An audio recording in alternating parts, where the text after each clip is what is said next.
Would you like to tell us a little bit about some of the things that got you into trouble at school?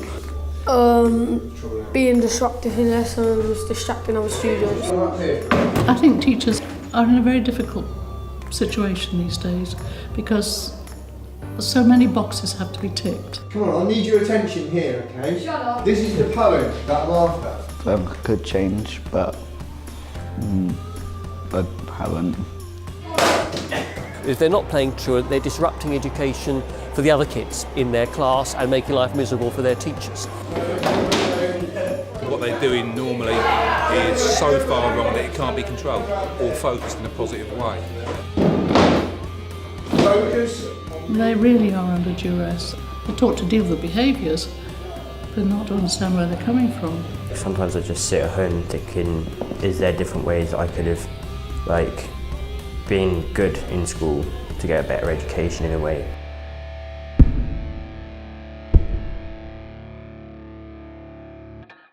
Harry has probably lost, I don't know how much time, being excluded from school. When he was in mainstream school, he just couldn't cope with it was just too much.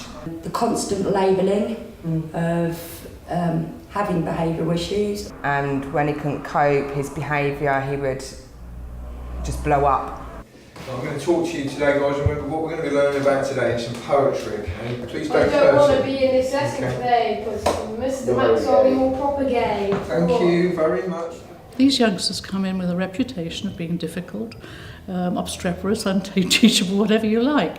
So the schools, I would say, need support. Focus on me at the front of the classroom. Matt, are you okay? Evan, get out of my classroom. I do not want you in my classroom. I'm not accepting that behaviour in here now. Do not push his head against the wall. I need you outside of this classroom now. Out. I do not want you in my classroom. CJ, push. And I think what we're learning here now is that there needs to be, if you like, a programme devised to take out into schools. So that, and also people perhaps who can go into schools and give some support.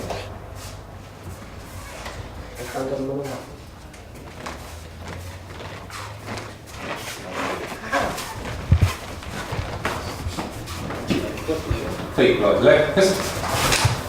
No, 26. Right, gentlemen. We are going to have ourselves a hustings. You're going to stand up and you're going to talk for 30 seconds. You'll pick a word. I will then set out for you what that word represents. No one is allowed to disturb you. No one is allowed to interject, all right? After that 30 seconds is up, for 1 minute, whatever you've said, you have to defend it, okay? I don't want any raised voices, no screaming, no shouting, no swearing, no threatening, no having a paddy. We get told that these kids a lot of the time are the worst of the worst. They're the ones that attack other kids, attack teachers, smash up classrooms, don't go to school, whatever. You know, we get all these different messages.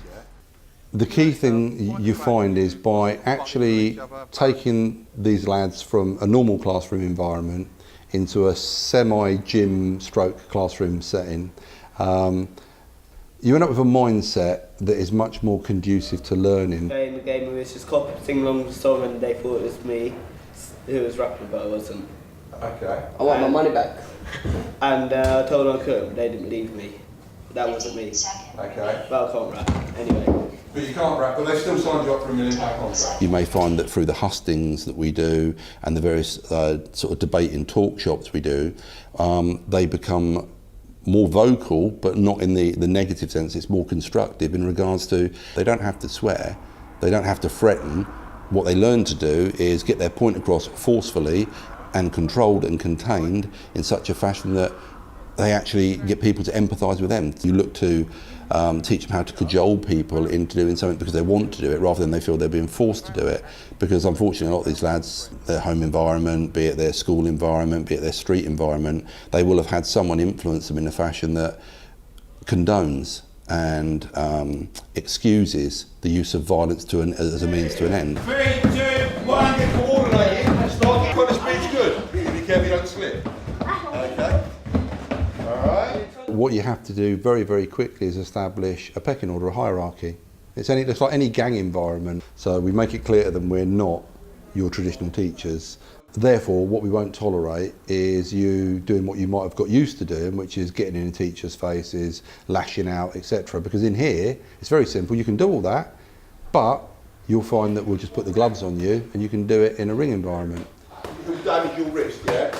This one, hooks on, we're going to put together a second. So there's certain very old sort of traditional Chinese and Japanese training routines that we employ, which is, I suppose, unique to what we're capable of doing is myself and Graham and Ryan, the other tutors, we demonstrate what we do for a living on the very first day that these guys come through the door, to take the risk of fear and intimidation that the normal teacher might suffer with these lads out of the equation, where if you've never seen it before, it can be, I don't know, quite perturbing.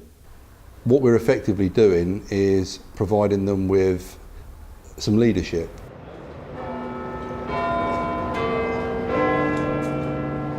When Neil first came and talked to me about the course, I mean, I was a bit quizzical. I mean, I'd known Neil for some time. I knew about his enthusiasm for and experience of martial arts and about his belief that this could be used in an educational format.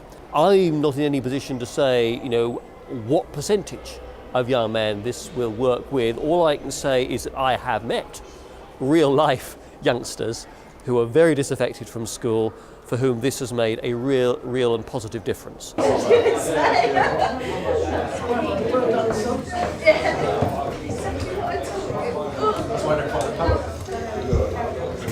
Good evening, ladies and gentlemen. Thank you for taking the time to attend our first Mask Awards ceremony to be hosted within our new Masters of Combat Academy. Mask, for those of you who may not already know, is a 12-week youth motivational course that aims to provide a uniquely martial arts themed educational environment for those youngsters who perhaps do not quite fit into the standard classroom setting. So an introduction to what can be achieved with a little hard work and dedication will now be demonstrated by one of our original Mask students from the class of 2011, Eben Nankaro, and his Mask instructor, Ryan Axe.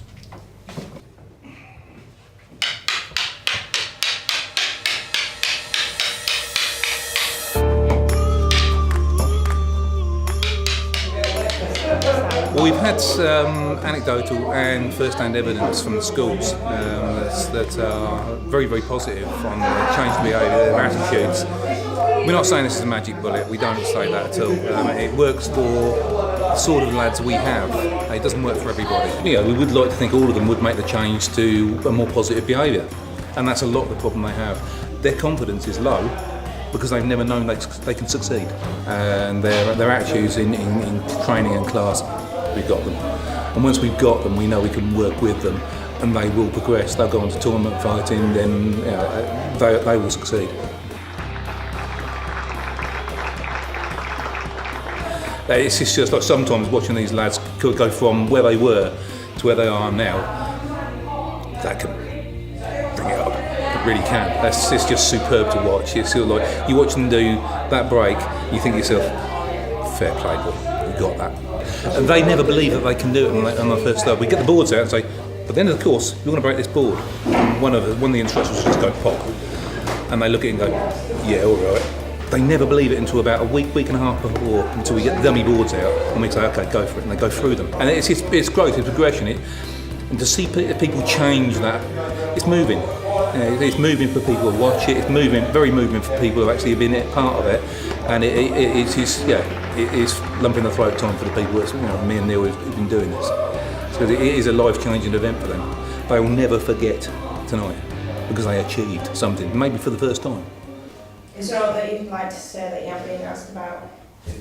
Yeah, Mask gave me the opportunity for me to go back into school, start on GCSEs and stuff, and gave me that second chance that I needed. I just want to say thank you to the Mask programme for helping me to achieve what I want to achieve and be like what I want to be and be the best of my abilities.